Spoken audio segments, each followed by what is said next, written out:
Tour কখনো cancel হবে না ইনশাআল্লাহ।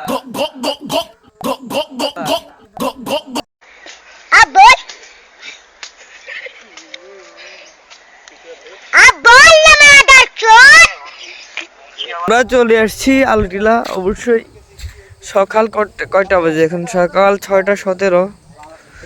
যে ভিউ দেখার কথা সেটা নাই। তারপর আলহামদুলিল্লাহ সাথে আছে আমাদের সজীব। সজীব কিছু বলো, ভিউ সম্পর্কে কিছু বলো। অস্থির না? আর এসে কি তোর নাম কি? কাজী না কমু নাকি নাইম গো? নাইম বলে। মামাপুরের নাম গো? এর father name please tell me. কাদেরকে যাওয়ার এই তো ড্রাইভার সাইড জন্য এসছে। বাগিনা বগিনা আছে সবাই। সাগরপাড়া ভিউ মাশাআল্লাহ অনেক সুন্দর। আসলে কিছু লোকের জন্য ট্যুরটা ক্যান্সেল হওয়ার কথা ছিল, কিন্তু ক্যান্সেল হয় নাই। গাইস, ট্যুর কখনো ক্যান্সেল হবে না ইনশাআল্লাহ। ট্যুর কখনো ক্যান্সেল হবে না। এই হচ্ছে ভিউ।